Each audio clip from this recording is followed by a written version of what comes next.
The city, Chicago, pulsed with a rhythm that was almost a living thing. That's how I remember it, you know? A constant thrum of power, of progress, of millions of lives interconnected by invisible waves. It was a Thursday evening, just like any other, I suppose. I was winding down, probably doing some late-night coding, leaning back in my ergonomic chair in my apartment in Lincoln Park. The glow of my laptop screen, usually a familiar comfort, reflected off the glass of the tall windows. Outside, the vast, intricate tapestry of the Chicago skyline shimmered, a dazzling mosaic of countless office lights and residential glows, defying the deepening twilight. The distant rumble of the Brown Line L train, a low, comforting growl passing by. The endless chatter of a city that never truly sleeps, the faint honk of a cab, the distant siren of an ambulance on Lakeshore Drive, the murmur of pedestrians down on Halsted Street, the distant roar of a plane taking off from O'Hare. It was the familiar, constant backdrop to my life here. My smart speaker was playing some low-key jazz, a smooth, unobtrusive sound filling the space. The refrigerator's low drone in the kitchen was a subconscious presence, a subtle vibration in the floorboards. My phone, plugged in on the end table, its screen a silent beacon of connection, a portal to all the world's information, all its distractions, all its noise. It was all so normal, so utterly dependent on the seamless flow of electricity, the constant dance of data, the unseen currents that powered everything, keeping us all connected, informed, safe. A comfort I, like everyone else, took for granted. Utterly, completely. And then it wasn't. It started with a flicker. Not a surge, not a blackout, just a brief, almost imperceptible hiccup in the lights. For a split second, the apartment went dim, then immediately brightened, then gone. And then the silence. Absolute. Physical. The jazz died mid-note, a dissonant, abrupt cut that hung in the air. The refrigerator stopped its drone, its hum vanishing, leaving behind a hollow, deafening space. The distant hum of the city, the low murmur of conversation from the street below, even the gentle whir of my laptop fan. All gone. Just nothing. The air itself seemed to grow heavy, dense with the sudden, shocking absence of sound. It was like someone had pulled a giant plug on the entire world. My first thought, naturally, was a localized power outage. Brownout, I muttered to myself, the word a small, desperate attempt at normalcy. It's a common enough occurrence during hot Chicago summers when the grid strains under the AC load. I reached for my phone, instinctively, to check for a network alert, to see if others were experiencing it, if the power company had an ETA. Dead. Not just no signal, which would have been bad enough, but completely, utterly unresponsive. The screen wouldn't even flicker. I tried the light switch on the wall. Nothing. The click was hollow, meaningless, a futile gesture. A cold knot began to form in my stomach, tightening with each failed attempt, each confirmation of an unprecedented stillness. This wasn't a brownout. This wasn't even a regular blackout. I walked to the window, pulling back the curtain, my hand shaking slightly. And that's when I saw it, the entire city. Not just my apartment building, not just my street, but every skyscraper, every residential complex, every sprawling district, all dark. The vibrant, chaotic tapestry of Chicago's nightlights had vanished, replaced by an impossibly black sky, teeming with stars I hadn't seen since my deployments, out in the vast, empty desert under vast, indifferent skies. It was beautiful, in a terrifying, alien way. Those stars, so bright, so cold, seemed to mock the profound darkness below. And that beauty, that stark, silent beauty, was the first real clue that something far more catastrophic had just occurred. A seed of dread, long suppressed, began to sprout, twisting in my gut. I felt a cold tendril of memory from my military days, specialized briefings, theoretical scenarios, words whispered in hushed tones, almost like a ghost in my own head, haunting me. Electromagnetic pulse. EMP. No, I told myself, that's impossible. Not here. Not like this. That's for the movies. for the worst-case scenarios that never actually happen. It's a theoretical weapon, a sci-fi concept, something reserved for global conflicts, not a quiet Thursday evening. But the thought, once planted, began to grow, chilling me to the bone, its implications spreading like a cancer. And then the face flashed in my mind, vivid and unwelcome, the one I tried so hard to bury, the one that still haunted my sleep, Captain Sarah Jenkins, my old squad leader. My stomach clenched, tighter than before. Was this another failure? Was I a part of this? The silence, the profound, unyielding silence, felt like an accusation. The morning that followed was not merely quiet, it was deafening. It was a silence so profound, so utterly unnatural, that it vibrated in my bones. The sun rose over a vast, dead landscape of concrete and steel, painting the silent towers of Chicago in a cold, indifferent light, stripping them of their vibrant glow. My car, a modern sedan crammed with complex electronics, sat inert in the garage. Not a single dashboard light flickered when I turned the key, not even a click. I tried my next-door neighbor, Mike's vehicle, an older pickup he kept in the driveway, thinking perhaps some analog systems might have survived the initial shockwave. Nothing. Just a dead hulk of metal, a monument to a forgotten age of internal combustion. Every electronic device I touched, my laptop, the old battery-powered radio I kept for emergencies, even my electric toothbrush, a ridiculous thought in hindsight. Every switch, every button was unresponsive. The silence was absolute, pervasive, a heavy blanket that smothered all sound, all hope of immediate normality. That's when the undeniable truth began to set in, chilling me to my core. This wasn't just a power outage, not a citywide blackout. This was it, an electromagnetic pulse. My technical training, a part of my life I'd tried to wall off, to compartmentalize away from the messy realities of civilian existence, came flooding back. It was an unwelcome torrent of highly specialized knowledge, each piece clicking into place with a horrifying certainty. It's not just a power cut, you see. An EMP, a sudden, intense burst of electromagnetic radiation, induces rapid, massive current surges in electrical conductors. These surges overwhelm and instantly fry sensitive circuits in electronics, power grids, and communication networks. It's like a lightning strike directly into every microchip, but silent and invisible, happening everywhere at once, simultaneously wiping out the delicate nervous system of modern society. I ran through the categories in my mind, the classifications we'd studied in sterile, windowless rooms. The E1 pulse, that's the fast, high-frequency jolt. It hits your delicate computers and communications, the things with microprocessors and sensitive semiconductors. These are the devices that simply melt, short-circuit, or cease to function entirely.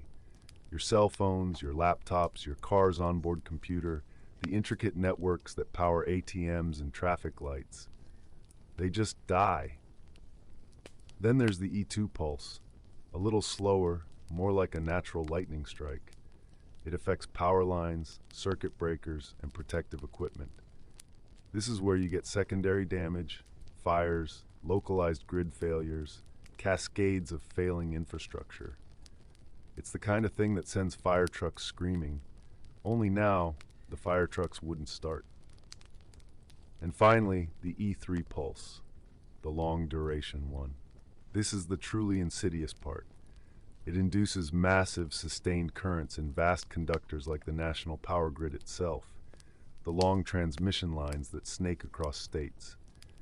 This E3 component is what causes massive transformers, the colossal hearts of substations, to burn out, to melt from the sheer, overwhelming, unnatural load. This means not just a temporary outage, but physical, irreversible damage to the very backbone of our electrical infrastructure, leading to systemic collapse that takes years, if not decades, to repair. The completeness of this failure, the deadness of every single device I tried, from the smallest appliance to the largest vehicle, from a simple radio to the complex signaling systems of the L train, meant this was a truly devastating high-altitude burst.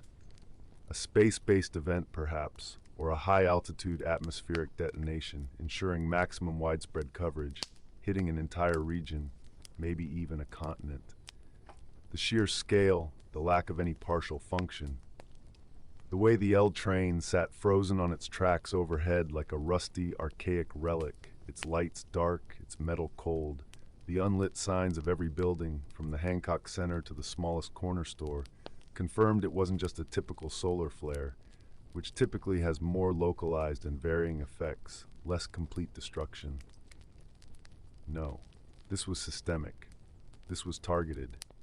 Or perhaps even worse, a catastrophic accident on a scale never before imagined. And as I stood there amidst the dead technology, the cold, hard logic of these mechanics confirmed my worst fears. A wave of memory hit me, colder than the morning air, piercing through my carefully constructed walls, my carefully chosen civilian life. Sarah Jenkins, my squad leader, her sharp, intelligent gaze, her wry smile.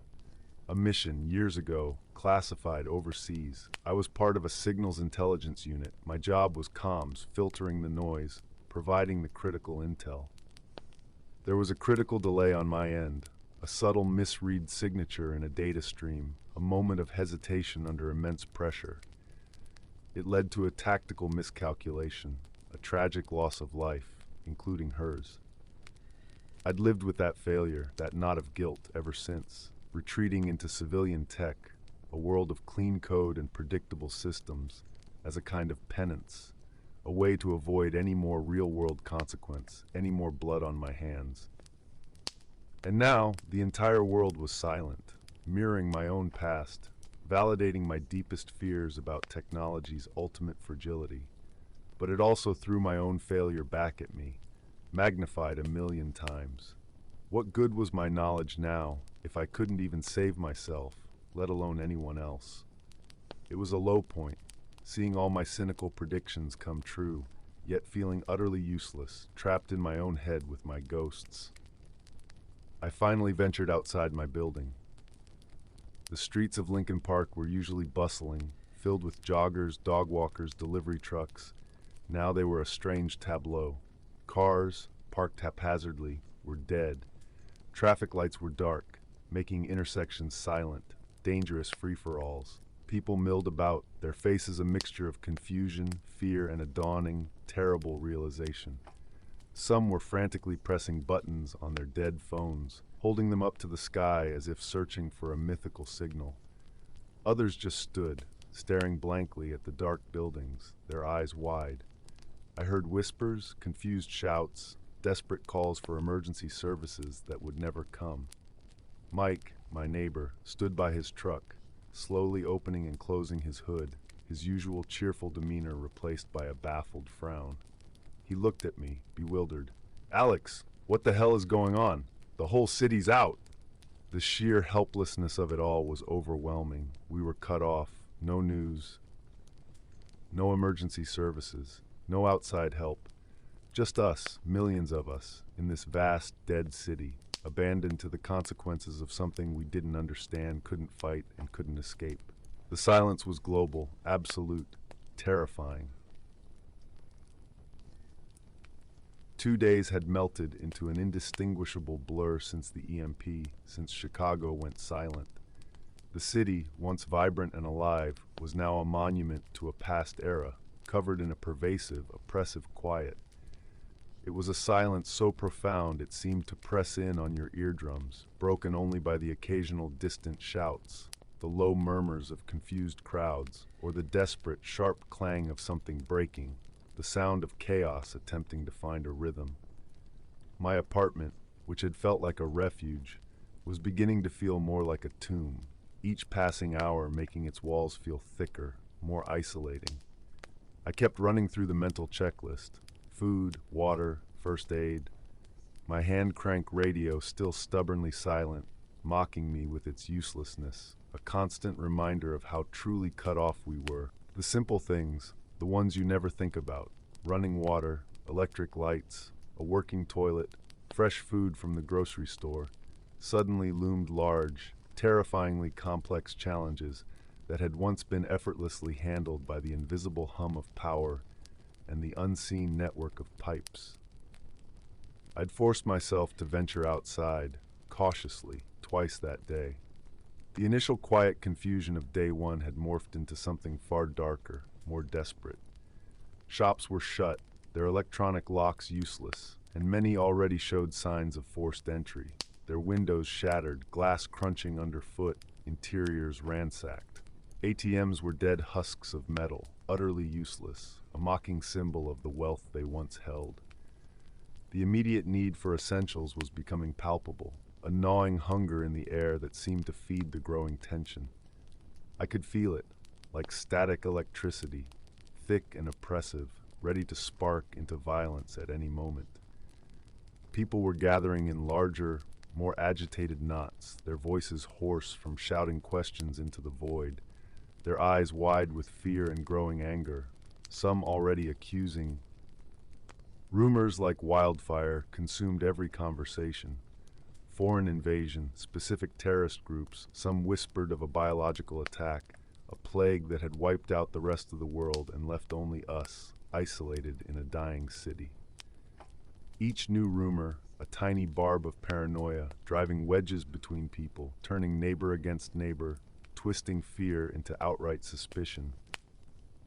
And then the practicalities, the chilling realities began to sink in with brutal clarity, seeping into every corner of our existence. Our municipal water system, for instance, powered by massive electric pumps that spanned miles, fed by the vast network of pipes drawing from Lake Michigan. Within mere hours of the pulse, water pressure had already dropped to a trickle, a pathetic cough from the faucet. By day 3, the taps were running utterly dry, or sputtering out nothing but foul-smelling air. The implications were terrifying. Without potable water, within days, widespread dehydration would set in, followed by rapid outbreaks of waterborne diseases. I pictured the pathogens, cholera, dysentery, typhoid, each a swift, brutal killer in these conditions. Our sanitation systems, dependent on those same pumps and electrical controls, were failing entirely. Overflowing sewers, raw waste beginning to collect on every street corner, uncollected garbage piling up, festering in the summer heat. The escalating health hazards from swarms of flies, from rats emerging boldly from the shadows, from contagion spread by contaminated surfaces and desperate hands, became undeniable. The air itself was changing, a subtle, sickly sweet smell beginning to mingle with the dust and grime, a putrid odor that clung to everything, a heavy shroud. It was the scent of decay, of a city's metabolism slowing, dying, putrefying, a living organism suffocating under its own waste. The food situation was equally dire. My refrigerator, like everyone else's, was now a useless box, its contents rapidly spoiling. The initial waste was immense, gallons of milk, fresh produce, meat, all turning in the heat. The shelves of grocery stores, stripped quickly of their canned goods and bottled water, now offered only rotting produce and defrosted dairy. We were quickly shifting to a diet of shelf-stable provisions, praying we had enough.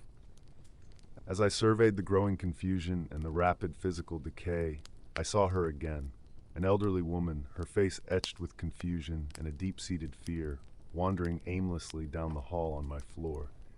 It was Martha from apartment 5B, frail, disoriented, clutching a worn shawl, her eyes wide with a childlike terror that broke my heart. She looked at me, bewildered, her voice barely a whisper. "The water, dear, it's stopped, and I can't think what to do." Her vulnerability was a stark counterpoint to my own internal battles, a small, fragile beacon in the growing darkness that pulled me, however slightly, out of my self-absorption, out of my scientific detachment. I found myself offering her some quiet assurances, telling her to conserve any water she might still have, offering her some of my own dwindling bottled supply. It was a small, hesitant act of connection in a world swiftly coming undone.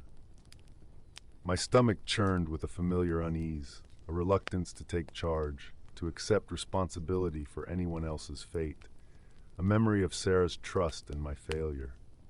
But her desperate eyes held me. I couldn't just walk away. Not this time. Not again. The weight of human need, however small, was becoming undeniable. Another 3 days passed, blending into a blur of deepening dread. It had been nearly a week now since the city had gone dark. My apartment, once a haven of quiet reflection, now felt like a cage, each passing hour making the walls feel thicker, more stifling. I'd started to mentally document everything, a habit from my comms days, a desperate attempt to process the overwhelming reality, to keep my own mind from unraveling in the face of such profound systemic failure. I found a battered notebook and a pencil, tucked away in an old desk drawer, and began a crude log, sketching out observations, noting the grim milestones. The rumor mill now dominated the air, twisting every whisper into a terrifying certainty. Without any official information, without the calming voice of a news anchor or the steady stream of updates, wild theories flourished. A Chinese attack, Russian sabotage, some even whispered of a religious apocalypse, a divine judgment for humanity's sins. People huddled in small groups on sidewalks, their voices low and urgent, their eyes darting nervously. I noted how fear breeds suspicion, how quickly misinformation could take root and harden into belief, driving wedges between people, turning neighbor against neighbor, turning once friendly communities inward, hostile and defensive. It was terrifying to watch society's collective mind unravel, devolve into primitive instincts, a panicked, desperate mob. My own scientific understanding, however, pointed to something far more insidious, far more plausible, and far more chilling, a catastrophic accident. I kept replaying my military briefings, piecing together fragments of whispers about a highly experimental covert satellite developed by a joint international task force. This wasn't some rogue nation acting alone. This was something on a truly global scale, developed by multiple powers, pushing the very boundaries of plasma physics in its energy containment system. It was designed for strategic communications denial over enemy infrastructure, to blind an adversary in a critical moment, a weapon of silent digital warfare. I remembered the theoretical specifications, the incredibly complex algorithms designed to control its precise emissions, its immense power.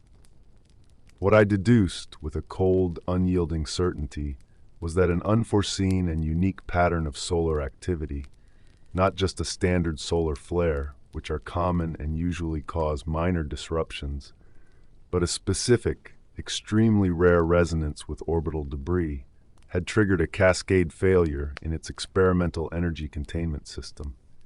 This wasn't some external attack on our part, but a devastating, accidental self-inflicted wound by a technology meant to protect, a catastrophic failure of our own advanced capabilities. The result, an uncontrolled full-payload EMP discharge, far larger than intended, deployed over a densely populated civilian area, over us. The sheer complexity and novelty of the tech made the failure utterly unpredictable and utterly catastrophic. The chilling part, this wasn't an act of war, not in the way everyone thought.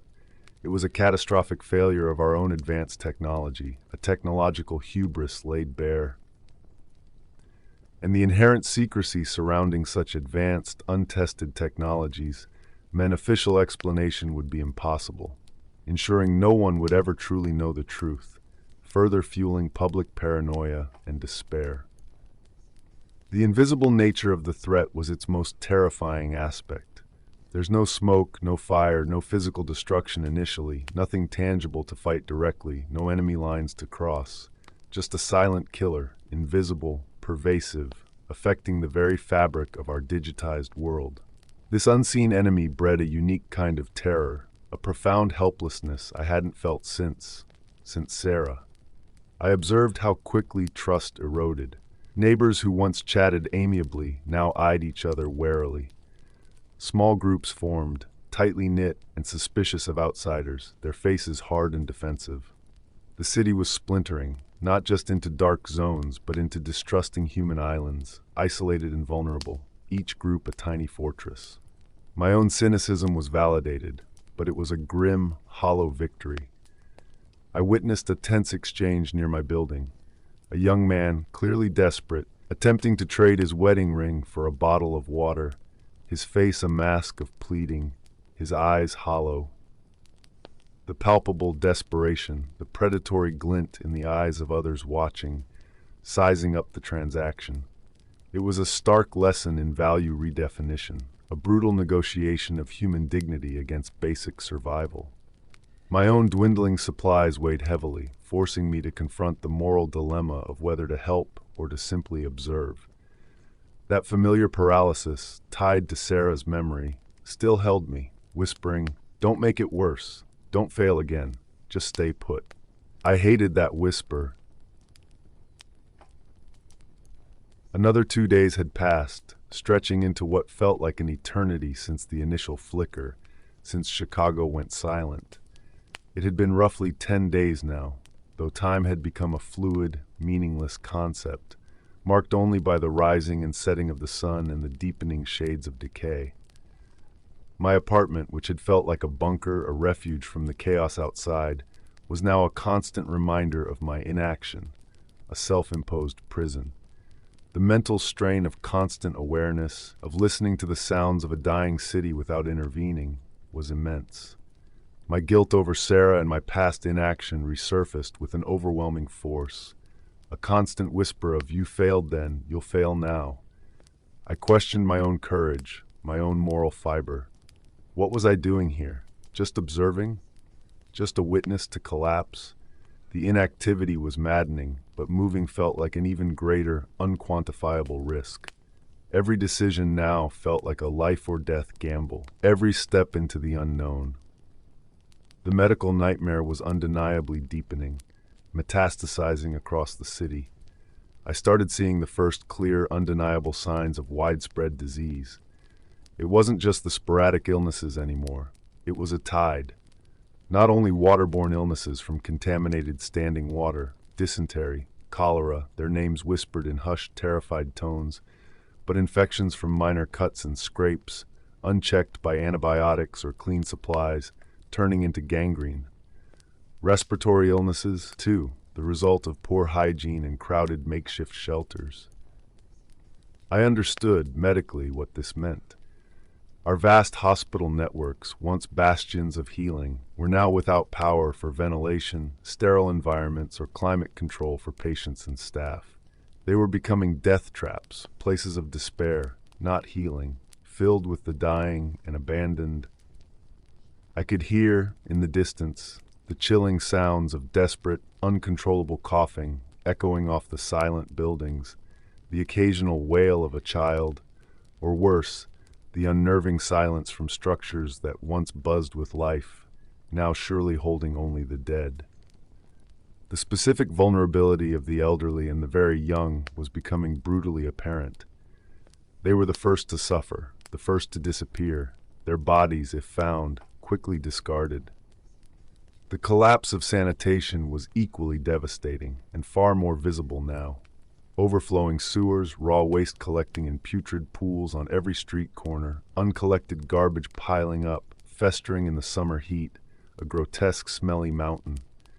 The escalating health hazards from swarms of flies, from rats emerging boldly in broad daylight, from contagion spread by contaminated surfaces and desperate, unwashed hands, became undeniable. The air itself was changing, a subtle, sickly sweet smell beginning to mingle with the dust and grime, a putrid odor that clung to everything, a heavy shroud. It was the scent of decay, of a city's metabolism slowing, dying, putrefying, a living organism suffocating under its own waste. But amidst this profound darkness, I saw fleeting glimpses of humanity, brief moments that pierced the gloom, tiny sparks of defiance. I recalled seeing a small group, perhaps a family, meticulously filtering and sharing a single container of collected rainwater near a community tap in a park, their faces etched with weariness, but also a profound, quiet solidarity, a determination to endure together. It was a counterpoint to the growing paranoia, a fleeting moment of hope that cut through my cynicism, a reminder of what we once were, what we could still be if we chose to. Yet alongside this, the first truly organized threats began to emerge. I observed signs of more structured groups, distinct from the frantic mobs. These weren't just desperate scavengers, they were patrols. Armed with crude pipes, salvaged firearms, or machetes, they moved with a chilling efficiency. They weren't just looting, they were staking claims, asserting dominance over specific blocks, over stores, over dwindling resources. They were forming small, brutal fiefdoms in the urban wilderness, their rule enforced by intimidation and violence. The city's territoriality was becoming starkly apparent. Every block a potential border, every street a potential battleground. I noted how quickly the rules of engagement had changed, how quickly a familiar neighborhood could become a death trap. The simple act of walking down a familiar street now carried a chilling sense of risk, of outright danger. I knew I couldn't stay hidden forever. The choice to act or wither was becoming stark, screaming in the silence, forcing my hand. My knowledge that old burden was demanding to be used.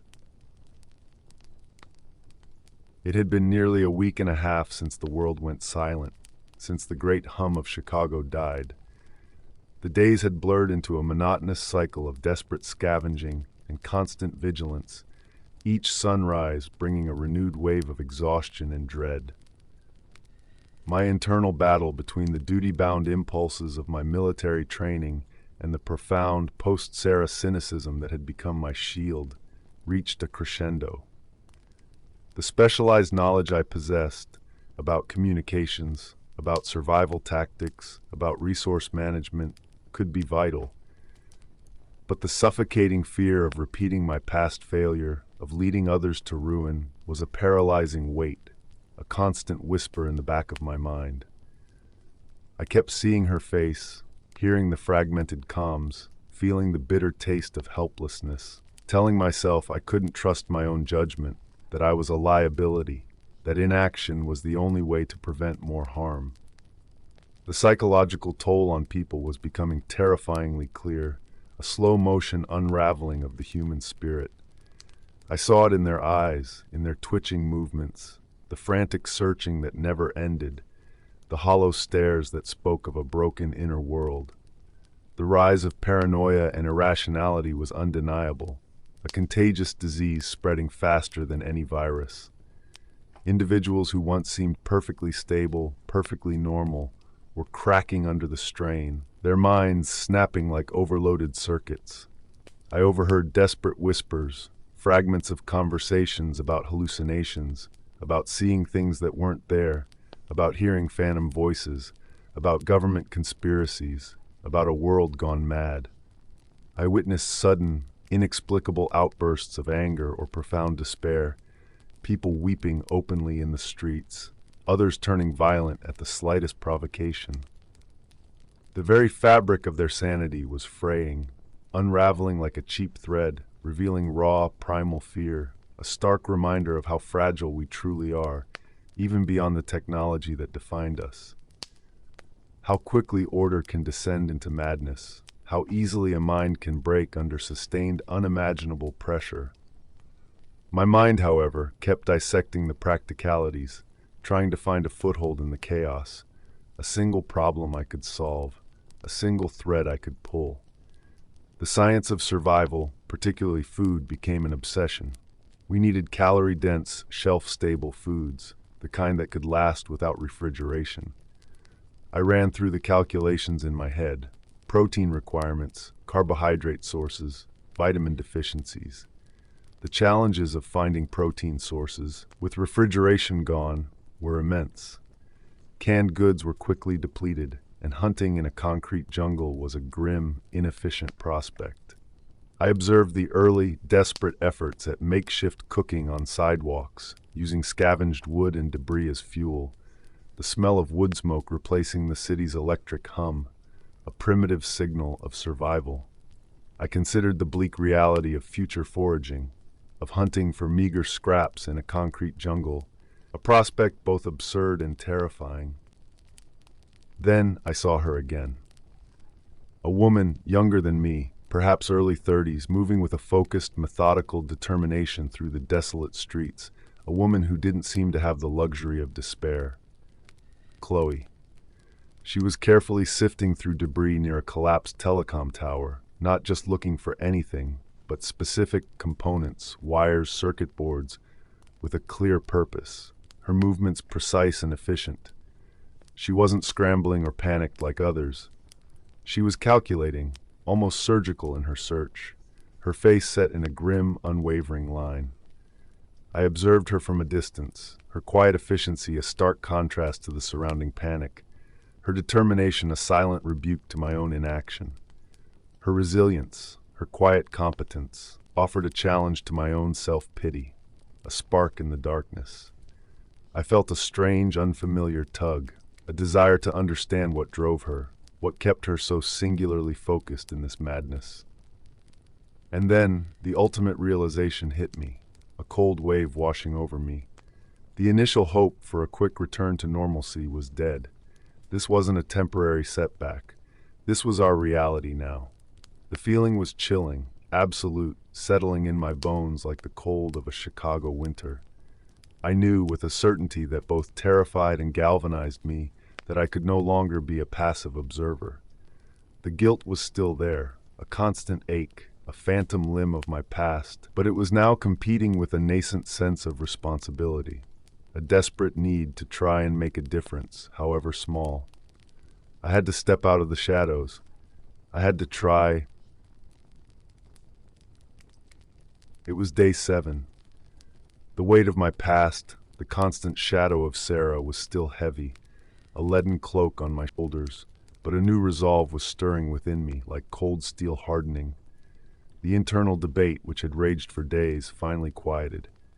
I took a deep breath, and for the first time in what felt like forever, I left my apartment not just for supplies, but with a nascent purpose. I carried my old military-grade field guide on survival and basic electronics, a battered, dog-eared volume that felt strangely heavy in my hands. It was a tangible link to my past, a silent promise to myself that this time I would try to be useful, to apply what I knew, to not fail again. My heart hammered against my ribs, but it wasn't just fear, it was anticipation, a desperate, unfamiliar flicker of hope. The city had coalesced into distinct, often wary groups.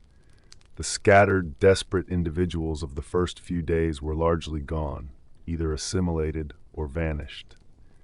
I observed different types. Some were led by former security personnel, imposing their own form of martial law, their hastily fashioned armbands and makeshift patrols a chilling imitation of order. Others by charismatic, often ruthless individuals who had seized control through intimidation and brute force, their will absolute. These groups offered a semblance of protection, a grim shelter in the storm, but demanded absolute loyalty and often a significant share of resources. I noted the strict, sometimes brutal new hierarchies forming, a raw, primal reordering of society. It was dog eat dog, but with a twisted, emerging sense of territoriality. Every street, every block, a potential border, every abandoned building a contested prize. I kept thinking about basic needs, about the science of water and energy. I meticulously observed people trying improvised water purification techniques, boiling over small fires, if fuel could be found from scavenged furniture, old wooden crates, basic filtration using cloth and sand in layered buckets, attempts at distillation using scavenged pots and tarps. I explained, in my own head, the immense challenge of generating any form of usable electricity without the grid. Small solar panels, if scavenged from rooftop arrays, incredibly rare and often damaged. Hand-cranked generators, even rarer and easily broken by desperate hands, or even rudimentary steam power for heating water, a long-term arduous goal needing specialized knowledge and materials. The primitive nature of these solutions was humbling. a stark reminder of how far we had fallen, how much we had unlearned, how utterly helpless we were without the invisible currents that once flowed freely.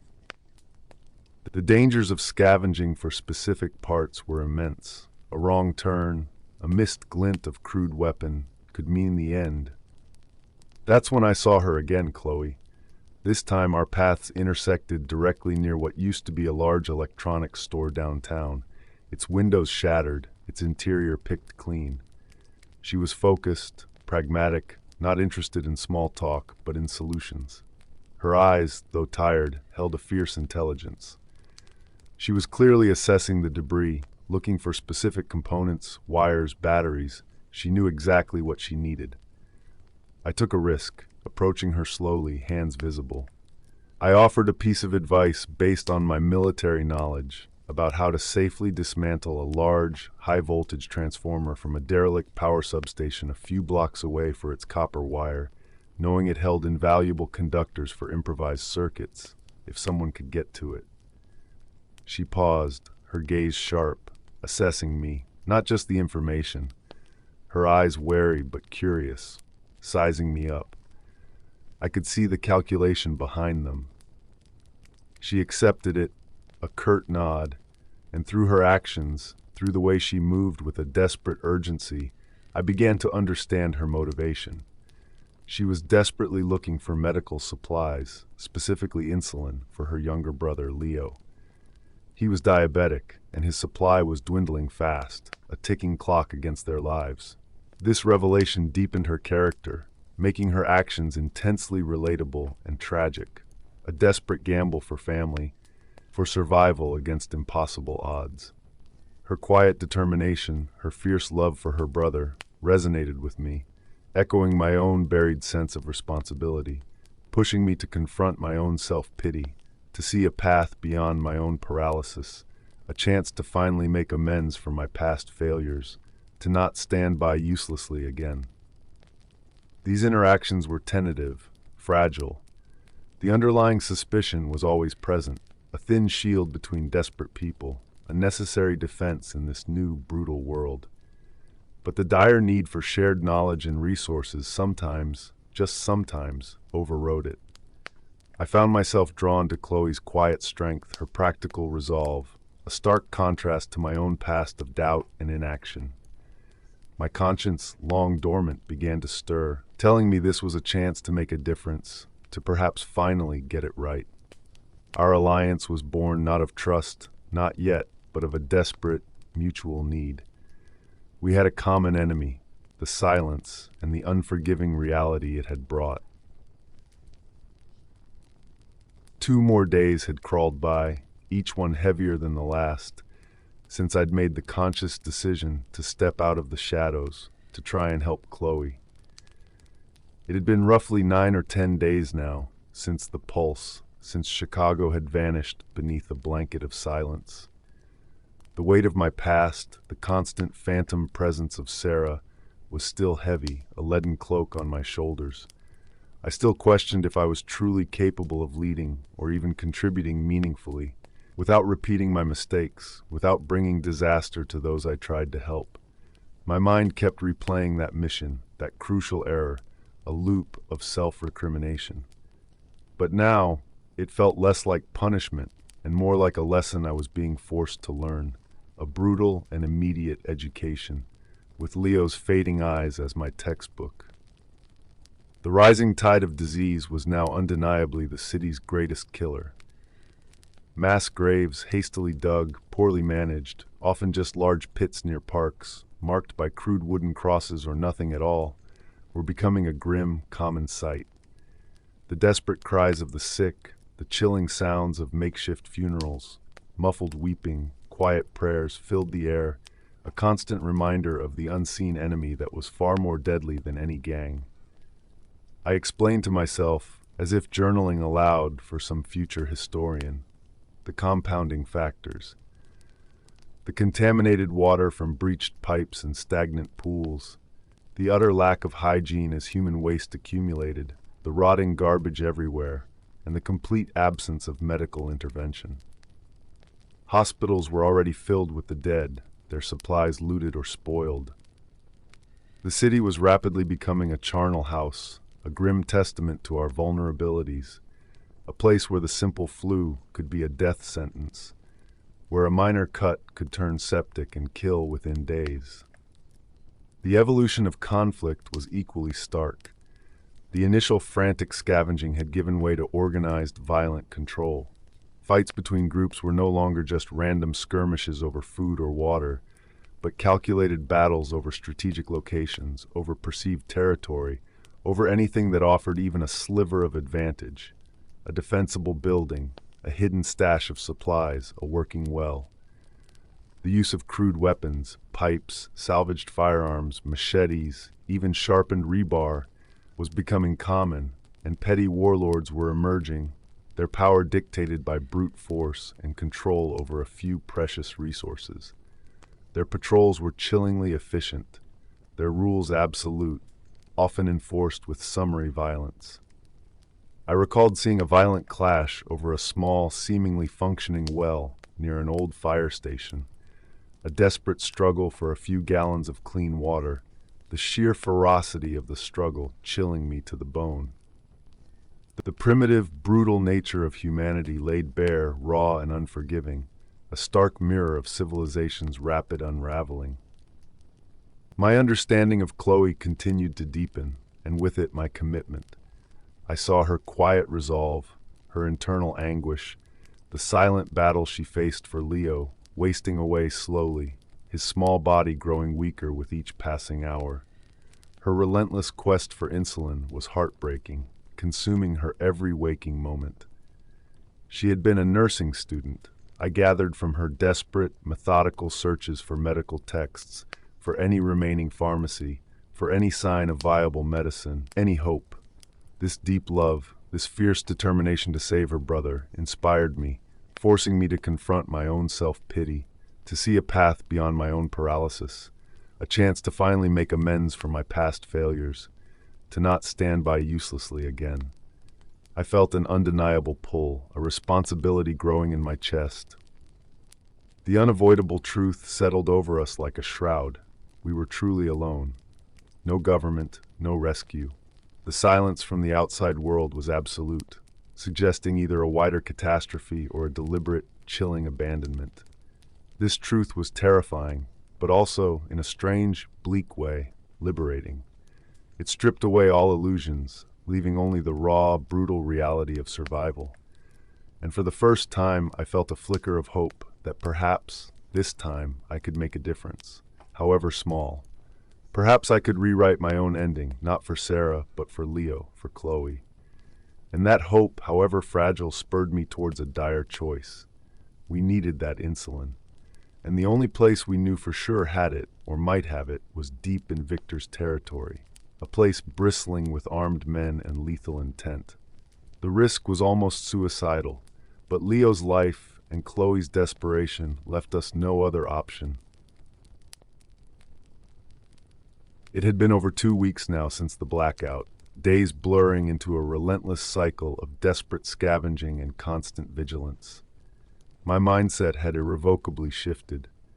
The constant, brutal reality had stripped away much of my cynicism, forcing me to confront my past and to embrace a new, if reluctant, sense of responsibility. I began to see the desperate struggle for survival not as a chaotic mess, but as a kind of grim beauty, a testament to human will, to its sheer stubbornness in the face of impossible odds. My knowledge, once a source of guilt and paralyzing fear, now felt like a burden I must use, a tool to be wielded in this new, brutal landscape. I was no longer just observing.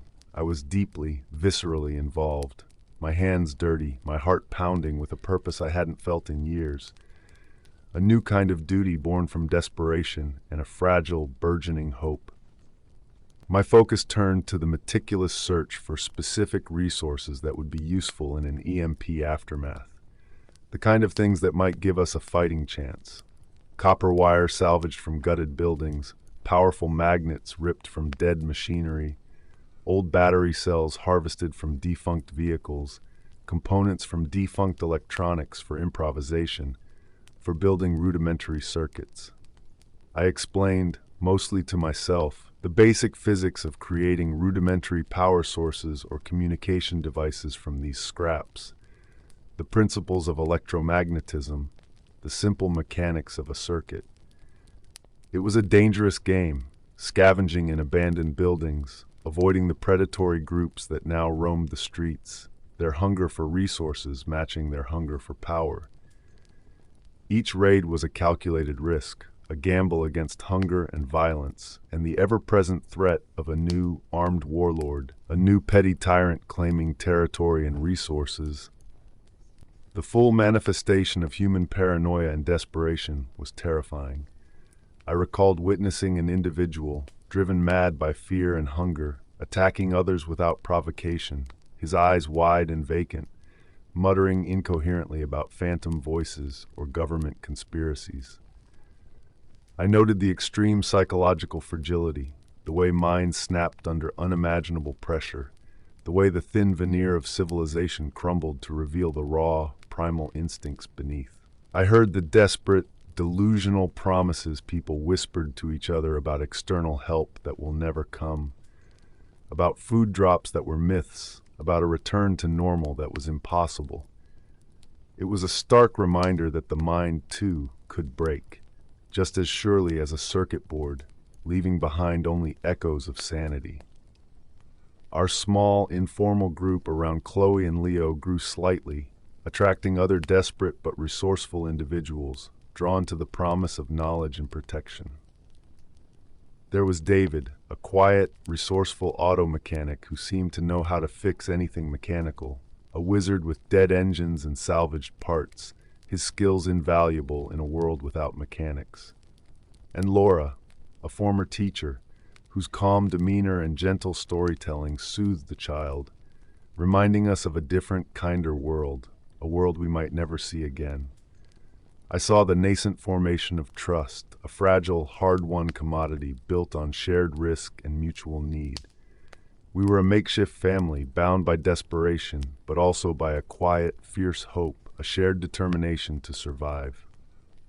Then came the real test, the moment that defined our group and my role within it. Chloe, driven by desperation for Leo's dwindling insulin, was forced to negotiate with one of the emerging, more ruthless groups. Their leader, a former gang member named Victor, had fortified an old warehouse down by the Chicago River, its barricaded entrance a chilling symbol of his power, his rule absolute within his territory. I watched, helpless, as she approached his compound, my gut twisting with a familiar dread, the memory of Sarah's mission echoing in my mind. I described the chilling power dynamics, the calculated risks, and the uncomfortable compromises made in the face of survival. I saw Chloe's deep love for her brother, and the almost unimaginable lengths she would go to, bartering away what little we had left, knowing we might starve, knowing we might walk into a trap. It was a moral gray area that I, in my rigid military past, had never considered, but now understood in the harsh light of their reality. Victor eventually agreed to trade some vials for a significant portion of our limited food and water supplies, a desperate gamble for Leo's life. The cost felt astronomical, a piece of our very survival, a surrender of precious life for a chance at a longer one. The deal was struck, but the weight of it settled on us like a shroud, a chilling reminder of the new currency of our world. Desperation. It was day 16. The sun beat down on the silent, choked streets of Chicago, but inside our makeshift shelter, a converted ground floor storefront, the air was thick with a different kind of oppressive heat, the heat of our desperation. The wait for the insulin was excruciating. Leo was fading, his small body growing weaker with each passing hour, his breathing shallow, each rasping gasp a punch to my stomach, a physical manifestation of the ticking clock that governed his fragile life. My focus was split, stretched thin between protecting our meager resources and the painstaking, almost obsessive effort involved in building my rudimentary radio. The trial and error was relentless, the salvage components often useless, hours yielding nothing but frustration. I worked by the dim light filtering through scavenged plywood over the windows, straining my eyes, my fingers aching from stripping wires and soldering crude connections. I poured myself into it, a desperate gamble against the pervasive silence, a last-ditch effort to find some truth, some connection, any sign that we weren't truly alone in this dead world. And then, the moment. It was late into the night, after hours of fiddling with scavenged coils of wire and a cracked germanium diode. The faint, almost imperceptible crackle of distant static that was different. Not just atmospheric noise, not the mournful ghost of dead signals, but something else. A rhythmic, almost electronic pulse, faint but persistent, barely audible beneath the hiss and hum of the dying airwaves. It wasn't human speech, not a clear signal, nothing I could decode, but it was there. It was a technical anomaly, a glimmer of a faint external pulse, a disciplined, structured pattern, unlike random interference.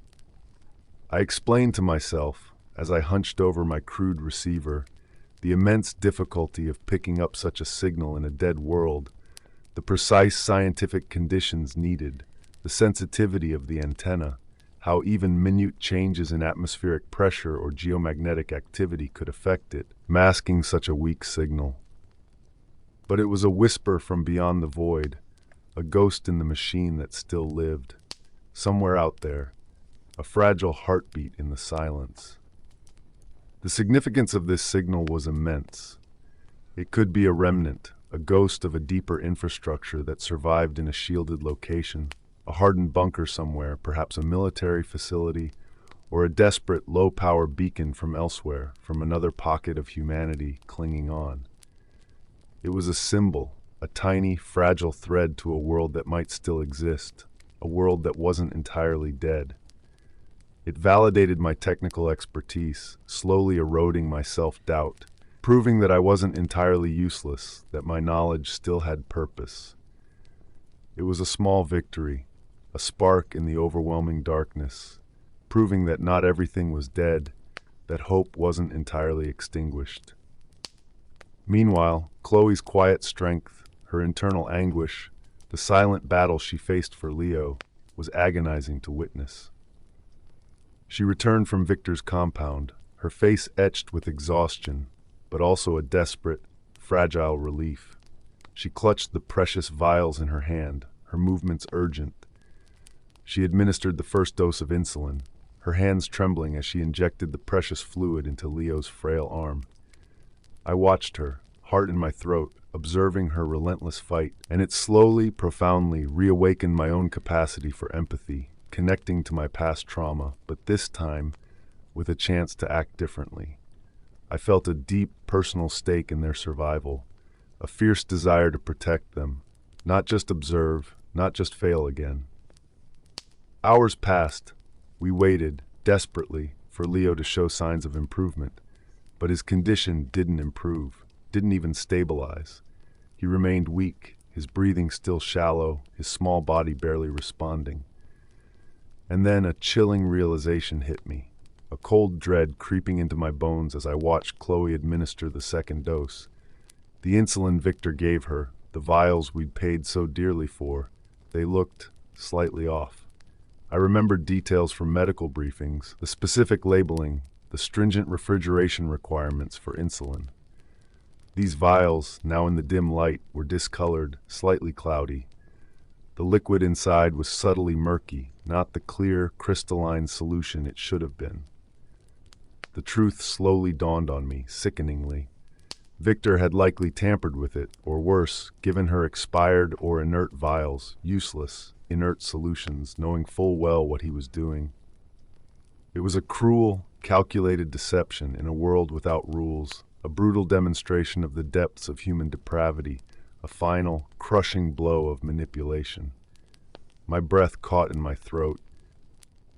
I couldn't hide it. Chloe looked at me, her eyes wide with a question I couldn't bear to answer directly. "Chloe," I said, my voice hoarse, the insulin, it's not right." Her face crumpled. The hope, that fragile, hard-won hope, drained from her features, replaced by a devastating despair. She looked from my face to the vial, then back to Leo's still form. The weight of it, the cold, sharp understanding of Victor's treachery, settled over us like a shroud.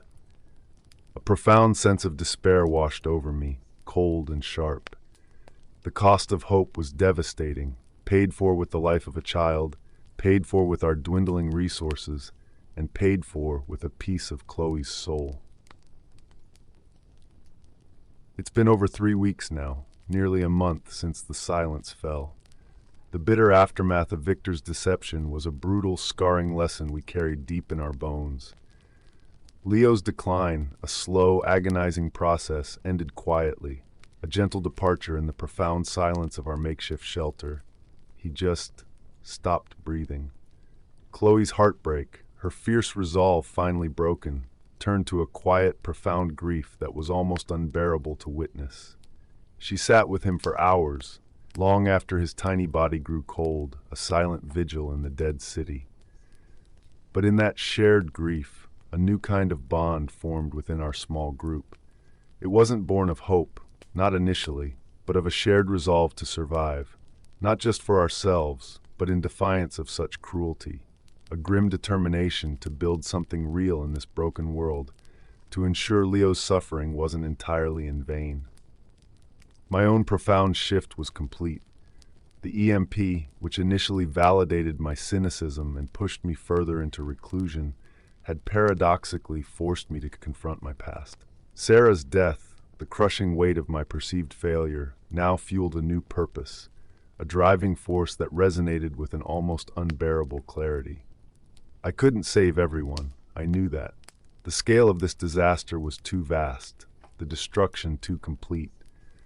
But I could use my knowledge, my understanding of systems and survival, to protect this small, fragile community, this new family we had forged in the crucible of disaster. I found a quiet, fierce resolve to honor those lost, not through crippling guilt, but through action, through building something new in the wreckage.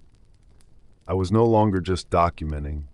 I was actively building, actively safeguarding, trying to piece together a new way of living, brick by agonizing brick, powered by sheer will.